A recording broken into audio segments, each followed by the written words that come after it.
बोलो विष्णु भगवान की जय। भक्तों में विजया एकादशी व्रत महत्व की कथा सुना रही हूँ। फागुन मास की कृष्ण पक्ष की एकादशी। कथा सुनना,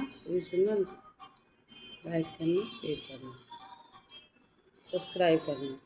मंगलम भगवान विष्णु मंगलम मंगलम गरुणध्वजः मंगलम पुंडरीकाक्षोय मंगलये तन्नो हरि।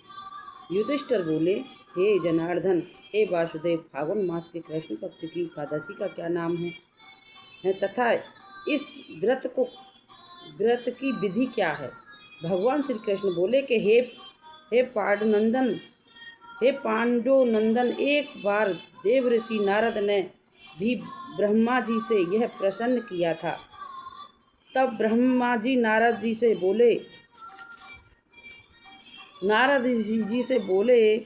कि हे नारद,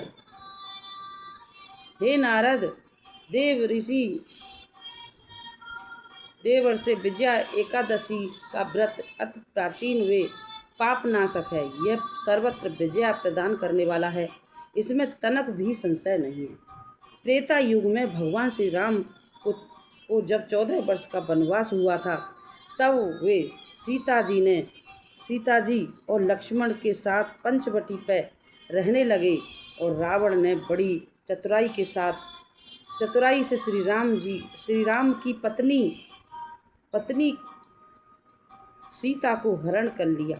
सीता के वियोग में श्री राम व्याकुल हो गए और सीता जी की खोज में वन भटकने लगे। कुछ आगे जाने पर उन्हें वीरवर जटायु के दर्शन हुए। उनकी आयु लगभग क्षीण हो चुकी थी। तत्पश्चात उन्होंने वन में कबंध राक्षस का वध किया और सुग्रीव से उनकी मैत्री हुई। बाली का वध हुआ। इसके बाद श्री राम के कार्य हेतु वानर सेना एकत्रित हुई। हनुमान जी ने लंका को अशोक वाटिका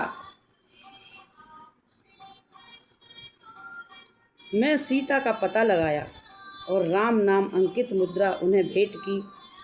ऐसा पुरुषार्थ का कार्य करके हनुमान जी लौटे और भगवान श्री राम से मिलकर लंका का सारा हाल सुनाया। हनुमान जी की बात सुनकर श्री राम ने सुग्रीव की अनुमति लेकर लंका की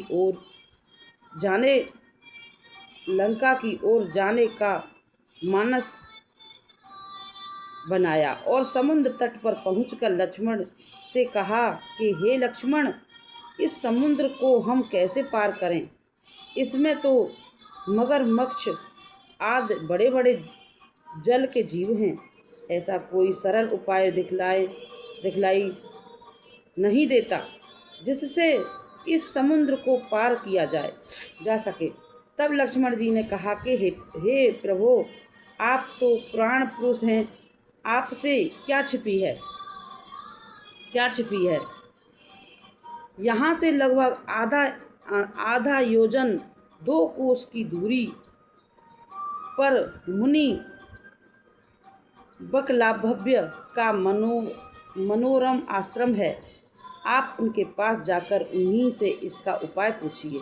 लक्ष्मण के कथन के अनुसार श्री राम जी मुनि बकलाभ्य के आश्रम में पर पहुँचे और शीश झुकाकर प्रणाम किया तो मुनि उन्हें देखते ही पहचान गए कि ये तो श्री राम हैं, जो किसी कार्य बस ही मानव तन धारण किए हुए हैं। उन्हें देखकर मुनि को बड़ी प्रसन्नता हुई। उन्होंने उनसे पूछा कि हे राम, कहो आपका यहाँ कैसे आगमन हुआ है? तब श्री राम ने कहा कि हे महामुने, आपकी दया से मैं राक्षसों सहित लंका पर विजय पाने के लिए समुद्र के तट पर आया हूँ। हे महर्षि, अब आप कृपा करके वह उपाय बताइए जिसको करने से इस समुद्र को सरलता से पार किया जा सके। मुनि बकलाभ्य बोले कि हे राम, मैं आपको नित्य उत्तम व्रत बतलाता हूँ। फागुन मास के कृष्ण पक्ष की विजया एकादशी का नाम विजया एकादशी का आप विधिवत व्रत करें। इसके प्रभाव से आप अवश्य ही समुद्र पार कर सकोगे और विजय आपकी ही होगी। हे राम, अब इस व्रत की विधि सुनिए।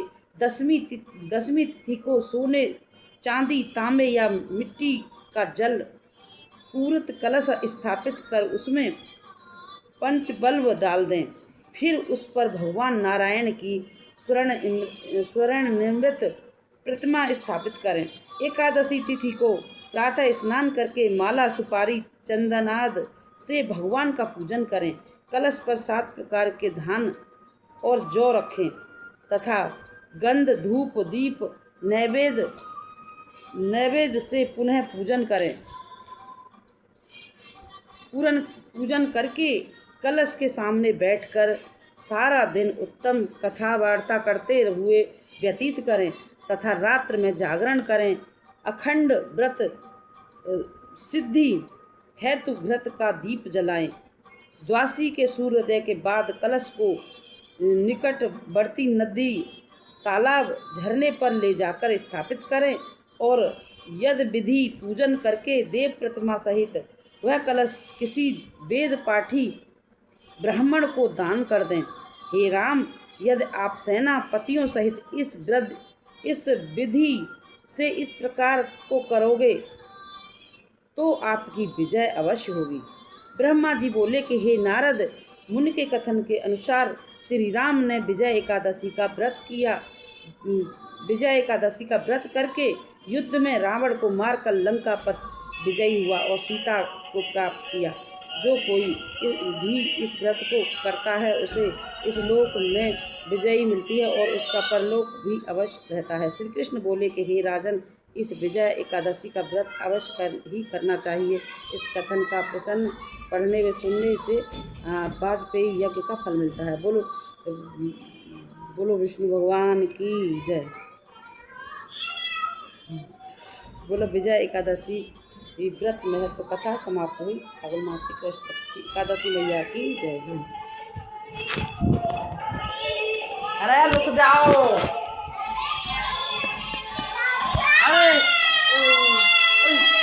अरे तो खींचो क्यों रहा है, आजा। अरे उधर कोई मेरे साथ तो अभी यही किया था तुमने, अभी भी सेम किया है। क्या हो तुम?